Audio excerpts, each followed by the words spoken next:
Welcome to the Prognosis End of the Year Roundup for 2017. This is my first end of the year roundup, and it might even be my last end of the year roundup. I don't know if this is something I'm too keen on doing, but I figured what the hell. I am drinking a Boddington's in this awesome horn of a glass. Got this in Heidelberg, Germany, I don't know, a decade ago, something like that, in a small bar, pub, kneipe, whatever, and it's just cool occasionally to drink out of.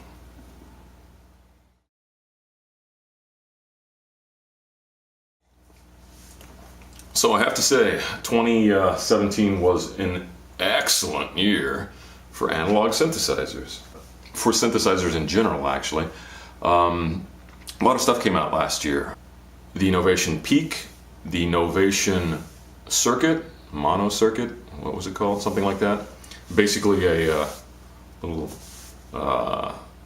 Base Station 2 repackaged. And Roland Boutiques, ignoring the D50 and the SH101 clones that they produced, they came up with one original boutique, the SEO2, a collaboration with Studio Electronics, which turned out a really awesome, I'm not sure if they admitted this, but it looks like Mini Moog-ish inspired 3-oscillator mono synth, and it sounds extremely good. What else came out? The Dreadbox Abyss. As you've seen, I've played with that quite a bit and enjoyed it. Oh, DSi Rev 2.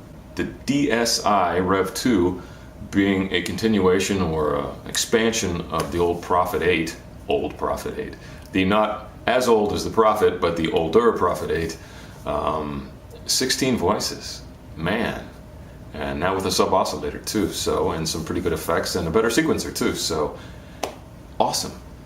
Oh, the Nicks. I've been playing with the Nicks, the Dreadbox Nicks, a lot in the last month, trying to prep some stuff for a new video, and I'm super impressed with that. It's just an outside-of-the-box design that offers some potential possibilities that I just wouldn't, the average person wouldn't think of if they're used to working with the, again, the Moog style of, you know, VCO, VCF, VCA flow, with an ADSR envelope for amplitude, filter, whatever. Very cool. And it does force you to get creative to come up with some, even basic stuff. But then it allows you to go so much beyond that and do a lot more. So, been having fun with that. The Behringer DeepMind, that came out late 2016 also, but the module came out this year. So 12 voices of analogness. Pretty good offering, especially for the price. And in fact, if you take that, if they ever release their, what is it, the Model D or Mini D or whatever they're going to call it, Behringer, you can get a lot of analog synth for a very little money. Korg came out with the Monologue. Mono, but supposedly with a little tweak on the filter and the oscillators, so it sounds a little beefier than the Mini Logue. And I have played with that once, and it does a pretty good job, especially for the price. Jeez Louise. So again, this year, awesome year for analog synths.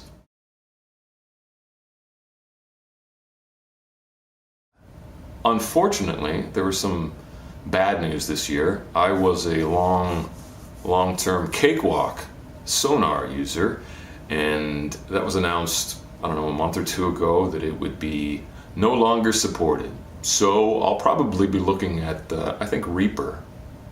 Pretty good capability for a pretty good price, and I like the fact that you can kind of tailor it to what you want. So I'll be diving into that a little bit and seeing how that works. Oh yeah, Reason 10 just came out last month. In fact, I just finished downloading it. Have to install it on this. I already installed it on the laptop, got to play with it a little bit. That's really just mostly a bunch of new sound making devices, synths.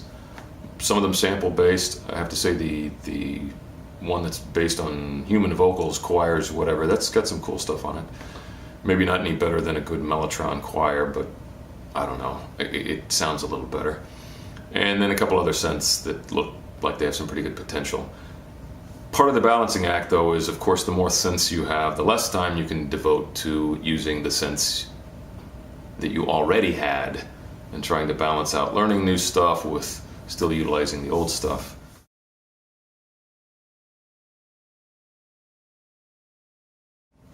So, and that kind of leads me to my next topic. It's super important that you do have a balance. You don't, it's kind of idiotic to have more gear than you can use. And this is something I'm struggling with personally because I'm trying to downsize. And there's a lot of stuff that I just love. And I'm one of these people that honestly, I could sit there tweaking a synth for 30 minutes just going wow, wow, wow, or longer, probably longer. But that doesn't really help me make music. So I love exploring gear, but I want to make music too, so it is a balancing act sometimes. And the more hardware I have, the more likely I'm going to get distracted. So the next year, there's the transition. Into 2018, I have to get rid of some gear. I already mentioned in a video or two ago the Yamaha AN1X. I'll probably be selling that. As much as I'm reluctant to do so. It's just big, takes up a lot of space, and I'm kind of a transient guy. I tend to move semi-frequently, every 3 or 4 years, depending on job situations. So selling that, a couple other things I'm looking at, Behringer mixer, a couple of Behringer mixers that I just don't use anymore. Anyway, that's about it, wrapping up the year. Had a great time at Super Booth earlier in the year in 2017. Might be going in 2018, we'll see, not sure. Probably a trip to Europe for sure, because I miss Europe. Coming up on 1 year back in the States, and there's some positives and negatives with any situation. So, but looking forward to going back to Europe, maybe Super Booth, and seeing what else comes out next year. I know Korg's looking at a new synth coming out, analog, and I've heard rumors that Moog is looking at a new synth. So lots of interesting stuff. Dreadbox, the Medusa, due out in May of next year. 3 oscillator synth with a sequencer, and I think the rumors are saying potentially patch program storage too. So next year's gonna be awesome too, I expect. So I really do need to sell some stuff if I want to buy some more stuff. It's all a balancing act, like I said. You gotta have enough stuff that keeps you motivated, and you don't need to have so much stuff that it's weighing you down and you're not productive. But anyway, so goodbye 2017, and may 2018 be just as musically cool and awesome, and the synthesizers and the availability of new stuff just as ample. And wherever you are, whatever you're doing, cheers.